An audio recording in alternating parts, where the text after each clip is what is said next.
مجھ سے باضابطہ طریقے سے سوال جواب کر رہے تھے. آپ تقریر میں اس طرح سے کہہ رہے ہو کتا کہہ رہے ہو کتا کہہ رہے ہو. میں نے کہا کس کو کہہ رہے ہو؟ میں نے کہا کتے کو کتا کہا.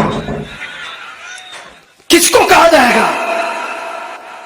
ہم کتے کو کتا نہ کہیں تو آپ بولے ٹامی بولے.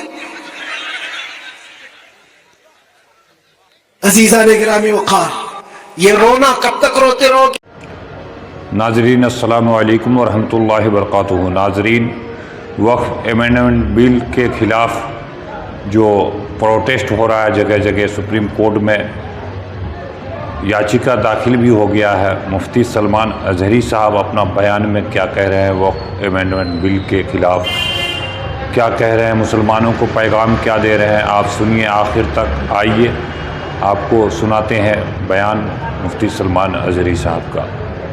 آبرو ماں زنا میں مصطفیٰ است، ہم سب کی عزت و آبرو مصطفیٰ کے نام سے ہے.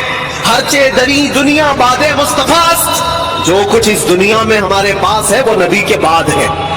جو بھی رشتہ ناتا ہے، جو بھی تعلق ہے، وہ سب حضور پاک کے بعد ہے. نبی سے ہو جو بیگانہ اسے دل سے جدا کرتے، پدر مادر برادر جان و مال ان پر فدا کرتے ہیں. یہ ایمان کا تقاضا ہے اور ایمان اسی کا نام ہے. عزیزان گرامی وقار، یہ رونا کب تک روتے رہو گے؟ یہ ہماری جائیدادیں لوٹ رہے ہیں، یہ ہمارے وقف کی املاک کو ہڑپ کرنے جا رہے ہیں. دین پر، قرآن پر، اسلام پر، حضور کی ذات پر، ہر چیز پر نشانے اور ہر چیز پر انگلیاں اٹھائی جا رہی. تم کب تک احتجاج کرتے رہو گے؟ کب تک سڑکوں پر آؤ گے؟ کب تک اپنی آوازیں اٹھا کر کے پوچھتے رہو گے؟ کیا تمہارا کام صرف اتنا ہی رہ گیا؟ ایک بات یاد رکھو، جو ڈاکو ہوتا ہے اس کا کام ہی ہے لوٹنا. آج وہ کیا لوٹ رہے ہیں، کس پر ڈاکہ ڈال رہے ہیں، میں اس کی بات نہیں کرتا. مجھے رہزنوں سے غرض نہیں، تیری رہبری کا سوال ہے. تم امت مصطفیٰ ہو، تم کن کاموں میں مصروف ہو یہ دیکھنے کی بات ہے. مجال نہیں ہوتی میرے عزیزوں. مسجد، مدرسہ، مزارات اولیاء، حضور کی ذات، قرآن اور اللہ کی ذات یہ بہت بلند ہے. صرف تمہاری داڑھی کی طرف بھی انگلی اٹھانے کی کسی کی ہمت نہ ہوتی اگر تم سچے غلام ہوتے، کیونکہ یہ اللہ کا وعدہ ہے. وَلَا تَهِنُوا وَلَا تَحْزَنُوا وَأَنْتُمُ الْأَعْلَوْنَ إِن كُنتُم مُؤْمِنِينَ. تم گھبراؤ مت، پریشان مت ہو، تم سب سے زیادہ بلند رہو گے اگر تم سچے ایمان والے ہو. پھونکوں سے یہ چراغ بجھایا نہ جائے گا. میرے عزیزوں، یہاں سے ہم اپنی گفتگو کا آغاز کرتے ہیں. ہماری یہاں پر اتنے لمبے سفر کر کے آنے کی ضرورت نہیں ہوتی، اور میں یہ جانتا ہوں کہ لوگ سننا کم اور دیکھنا زیادہ چاہتے ہیں. اور اس کی وجہ بھی ہے کہ دنیا اپنے اپنے حساب کے مجرے کرنے والے سیلیبریٹیز کو دیکھتی ہے، تو یہ امت محمدیہ ہے، نبی کے قیدی کو دیکھنا چاہتی ہے. ظاہر سی بات ہے، جیل سے چھوٹنے کے بعد آدمی چہرہ چھپا کے گھومتا ہے. ہوتا ایسی ہی ہے، جیل کاٹ کے آیا ہے، سزا کاٹ کے آیا ہے، لوگ اس کو دیکھ کر کے تانے مار رہے ہوتے ہیں اور وہ منہ چھپا کر گھوم رہا ہوتا ہے. لیکن یہ قانون ہر جگہ فٹ نہیں ہوتا. وہ اور ہوتے ہیں جو چہرہ چھپا کے گھومتے ہیں، جو نبی کے نام پر جاتے ہیں وہ یہاں بھی چہرہ اٹھا کے جیتے ہیں، اور انشاءاللہ قیامت کے دن بھی چہرہ ان کا سرخرو رہے گا. اس لیے کہ اقبال نے بہت اچھی بات کہی، آبرو ماں زنا میں مصطفیٰ است. ہم سب کی عزت و آبرو مصطفیٰ کے نام سے وابستہ ہے. اور اللہ کریم قرآن عظیم میں ارشاد فرماتا ہے وَلِلَّهِ الْعِزَّةُ وَلِرَسُولِهِ وَلِلْمُؤْمِنِينَ. عزت اللہ کی ہے، رسول کی ہے اور مومنین کے لیے ہے. ہم نے دیکھا ہے میرے عزیزوں، جن لوگوں کو آج سیلیبریٹی کہا جاتا ہے یا پاورفل شخصیت کہا جاتا ہے، سیاست میں آنے کی وجہ سے یا پھر گلیمر کی دنیا میں آنے کی وجہ سے، ٹیلی ویژن کے اوپر آنے کی وجہ سے، ان کے حالات ایسے ہیں کہ جب تک جوانی ہے ان کی چاندنی ہے، اور جب تک ان کا شباب ہے وہ چمک رہے ہیں. جہاں چہرے پہ جھریاں پڑ گئی نیا ہیرو آ جائے گا. دنیا ایک نیا ہیرو اپنا ڈھونڈ لیتی ہے. اور یہ دنیاوی حسن و جمال پر اترانے والوں کی زیادہ لائف نہیں ہوتی، وہ برقرار نہیں رہ سکتے. نہ ہی سیاست کی کرسی پر بیٹھ کر کے اقتدار جمانے والے، ہم نے ان کو بھی دیکھا ہے. نئی پارٹی آئی اور بوڑھے کو سائیڈ میں لگا دیا گیا. اب بوڑھوں کو کوئی پوچھتا بھی نہیں ہے. 40 سال بیچارے خدمت کرتے رہے اور آج ریٹائرمنٹ کی کربناک زندگی گزارنے پر مجبور ہو گئے. لیکن یہ مصطفیٰ کی غلامی کی دنیا الگ ہے. یہاں حضور پاک صلی اللہ تعالی علیہ وسلم کا غلام ایک عالم دین جتنا بوڑھا ہوتا جاتا ہے اتنی عزت اس کی بڑھتی چلی جاتی ہے. یہاں بوڑھوں کی عزت کم نہیں ہوتی، بلکہ اس کو بوڑھا کہاں کہتے ہیں؟ جوان بیٹھے ہوتے ہیں لیکن بوڑھے عالم دین کو فیصل بنا کر بٹھاتے ہیں. جو زیادہ ہے عمر والا ہو گیا، وہ تجربے والا زیادہ ہو گیا، اس کی عزت بڑھتی چلی گئی. اس لیے کہ یہ عزت پاؤڈر لالی کی عزت نہیں ہے، یہ میرے مصطفیٰ کے قدموں سے حاصل کی ہوئی عزت ہے. ہم نے دیکھا ہے مرشد گرامی حضور تاج الشریعہ بدر الطریقہ، عمر 75 سال کی ہو گئی، بڑھاپا تھا، لیکن ایک جگہ انہیں بٹھا دیا جائے اور لاکھوں کو ایک طرف، دنیا لاکھوں کو دیکھنا چھوڑ دے گی، اس ایک مرد قلندر پر دیکھتی رہ جائے. کیا یہ حقیقت نہیں؟ ان کو دیکھی ہوئی آنکھیں موجود ہوں گی. وہ حسن و جمال نبی پاک صلی اللہ تعالی علیہ وسلم کی غلامی سے حاصل کیا ہوا حسن و جمال ہے. اسی لیے میرے عزیزوں یاد رکھو، اسی بات پر میں کہتا ہوں، آبرو ما زنا میں مصطفیٰ است، ہم سب کی عزت و آبرو مصطفیٰ کے نام سے ہے. ہرچے دری دنیا باد مصطفیٰ است، جو کچھ اس دنیا میں ہمارے پاس ہے وہ نبی کے بعد ہے. جو بھی رشتہ ناتا ہے، جو بھی تعلق ہے، وہ سب حضور پاک کے بعد ہے. نبی سے ہو جو بیگانہ اسے دل سے جدا کرتے، پدر مادر برادر جان و مال ان پر فدا کرتے. یہ ایمان کا تقاضا ہے اور ایمان اسی کا نام ہے. اور اعلیٰ حضرت امام اہل سنت فاضل بریلوی کیا فرماتے ہیں؟ ایمان کسے کہتے ہیں؟ اس کی دو چند مثالیں آپ کے سامنے رکھتا ہوں. اور جب یہ ایمان آ جائے تو میرے عزیزوں، یہ جو آندھیاں چل رہی، یہ جو طوفان آئے ہوئے ہیں، یہ رخ موڑ لیں گے. اس لیے کہ سنا ہے قدسیوں سے میں نے کہ وہ شیر پھر ہوشیار ہوگا. اقبال نے کہا تھا، نکل کر کے صحرا سے جس نے الٹ دیا تھا تخت روما کو، سنا ہے قدسیوں سے میں نے کہ وہ شیر پھر ہوشیار ہوگا. وہ مکہ کے رہنے والے، مدینہ طیبہ کی چٹائیوں پر بیٹھنے والے، ایک کھجور پر پورا دن اکتفا کرنے والے، پیبند لگے کپڑے پہننے والے، وہ رسول پاک کے غلام، لیکن نکلے تھے مکہ سے پیبند لگے کپڑے بغیر چپل کے. اس وقت کی دو سپر پاور طاقتوں کو گھٹنے ٹیکنے پر مجبور کر دیا تھا. تخت روما کو الٹ دیا تھا، رومن امپائر اور پرشین امپائر، جن کو قیصر و کسرا کہا جاتا ہے، دونوں کو جھکنے پر مجبور کر دیا تھا. تاریخ کی یہ سچائیاں بتاتی. کون لوگ تھے وہ؟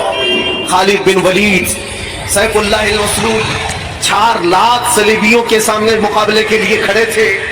صلیبیوں کے بادشاہ نے کہا تھا کہ یہ عرب کے بدو، یہ عرب کے دیہاتی لوگ ہم سے لڑنے آئے جو رومن امپائر کے فوجی ہیں، اسلحے سے لیس ہیں، طاقت سے بھرپور ہیں.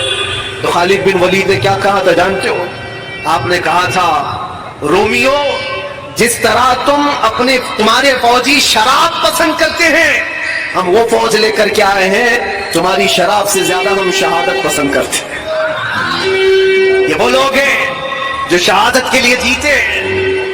عزیزان گرامی وقار، وہ ایمان کامل جب آ جائے تو پھر یہ طوفان اور یہ آندھیاں اپنا رخ موڑ لیں گی. آج وجہ یہی ہے، ان سے پھرے جہاں پھرا پھرائی کنی وقار، ان کے جو ہم غلام تھے خلق کے پیشوا رہے. حضور پاک صلی اللہ تعالی علیہ وسلم کی غلامی سے جہاں کہیں تم منہ پھیرو گے، تھوڑا سا بھی ہٹو گے، عزت نکال لی جائے گی، عزت ختم کر دی جائے گی. تمہیں جو مرتبہ ملا ہے وہ خیر امت ہونے کا، وہ حضور کی غلامی کی وجہ سے ملا ہے.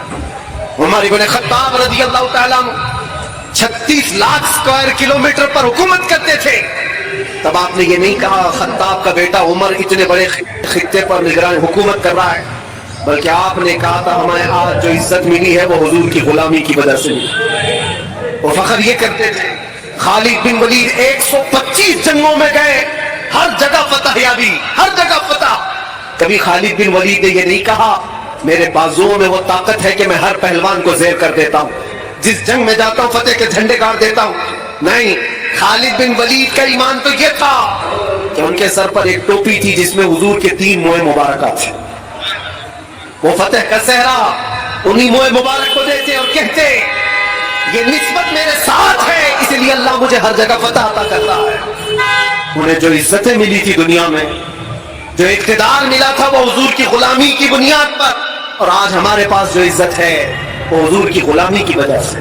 نبی پاک صلی اللہ تعالیٰ علیہ وسلم کی بات کرتے ہو, ایک جملہ میں اکثر کہا کرتا ہوں, ان کی بات کرو ہر دل پہ راج کرو. ان کی بات کرو ہر دل پہ راج کرو. دیکھنا آپ جو اس مذہب میں اس طریقے پر جتنا بڑھتا جاتا ہے اللہ اس کی عزت میں اضافہ کرتا ہے. تم اگر 70 دروازوں میں بند ہو کر کے بھی بیٹھے رہو, اللہ تمہاری محبت خلق کی دلوں کے اندر ڈالتا ہے. ہم نے ایسے ایسے علاقوں کا سفر کیا جس کا نام میں نے زندگی میں کبھی سنا ہی نہیں. گاؤں ہے, دیہات ہے. راجستھان کے علاقے سے کچھ حضرات آئے تھے, نہایت غریب علاقے کے لوگ, اور مجھ سے بعد رمضان آ کر ایک مفتی صاحب تھے, اس کے نمائندے تھے. انہوں نے کہا ہمارے قافلے میں یا جس جگہ سے میں نمائندہ بن کر کے آیا ہوں وہاں کے لوگوں میں غریب لوگ ہیں. 3 مہینے تک انہوں نے صرف آپ کے لیے روزے رکھے, مطلب اللہ رب العزت کے لیے کہ آپ جب اندر تھے ان روزوں کے ذریعے سے اللہ تبارک تعالیٰ رحم فرمائے. یہ باتیں میں نے ایک جگہ سے نہیں, دنیا کے کتنے خطوں سے سنا. ہر جگہ سے لوگ یہ جو دعاؤں کا سلسلہ رکھے ہوئے تھے, کس نے ان کو دعاؤں کے لیے آمادہ کیا تھا؟ کون ہے یہ ساری خلقت مجھے پہچاننے والی کیسے بن گئی؟ ان کے دلوں کے اندر کون ڈالا کہ 8 مہینے دروازوں کے اندر ایسا بند تھا کہ میرے بچے مجھے نہیں دیکھ سکتے, میرے بھائی بہن مجھے دیکھ نہیں سکتے, مجھے ملاقات کرنے کی بھی اجازت نہیں دی جاتی. جب اتنے دروازوں کے اندر بند رکھا گیا تھا جہاں چڑیا بھی نہ اڑے, لیکن میں نے یہ محسوس کیا لاکھوں دلوں میں اللہ رب العزت نے محبت ڈال رکھی تھی.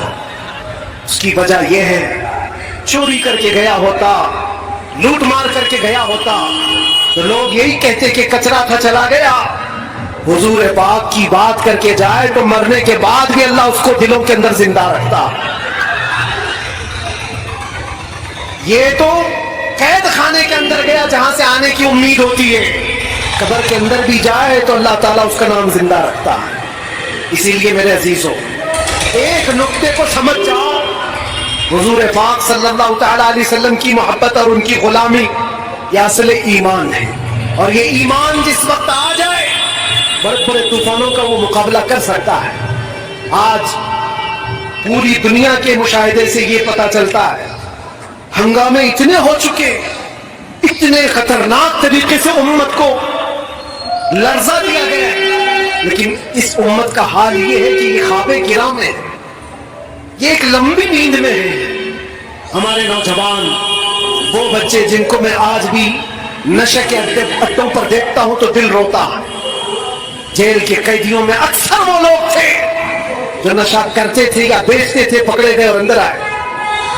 نام کتنے اچھے ہیں تمہارے اور کام کس طرح کے ہیں. کئی لوگوں نے توبہ کیا, لیکن وہ ایک جیل کی بات نہیں, یہاں تقریباً 10 جیلوں میں یہی حال ہے. اے نوجوانوں یاد رکھو ایک بات, اگر حضور سے محبت کرتے ہو تو ہر جمعرات کو تمہارے اعمال فرشتے حضور کی بارگاہ میں لے جاتے ہیں. ہر جمعرات کو فرشتے تمہارے نام کے ساتھ حضور کی بارگاہ میں پیش کرتے ہیں, فلاں بن فلاں نے ہفتے بھر یہ کام کیے. حضور پاک صلی اللہ علیہ وسلم فرماتے ہیں میں اپنے ہر امتی کو اس کے باپ کے نام سے پہچانتا ہوں, ہر امتی کو پہچانتا ہوں. جب اس کے برے اعمال مجھ تک پہنچائے جاتے ہیں تو مجھے غم ہوتا ہے, میں استغفار کرتا ہوں اللہ کی بارگاہ میں, اور جب اچھے اعمال پیش کیے جاتے ہیں تو اللہ کی بارگاہ میں شکر بجا لاتا ہوں. تھوڑا اپنی زندگی کے اوپر نظر ڈال کر دیکھو کتنے ہفتے ایسے گزر گئے ہوں گے کہ جب ہمارے برے اعمال حضور کی بارگاہ میں پیش کیے جا رہے ہیں کیا یہ اب بھی بدلنے کا وقت نہیں ہے نوجوانوں؟ دنیا یہ چاہتی ہے کہ تم نشے کے اڈوں میں کھوئے رہو.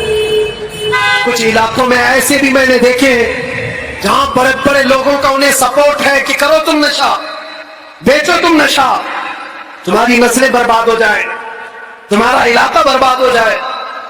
آج سے صرف 70 سال پہلے کی بات ہے، ہمارے اس ملک میں ایجوکیشن لیول اس وقت بھی مسلمانوں کا سب سے اوپر تھا، اور آج آپ بخوبی دیکھ سکتے ہیں کس طرح سے ہمیں پکارا جاتا ہے.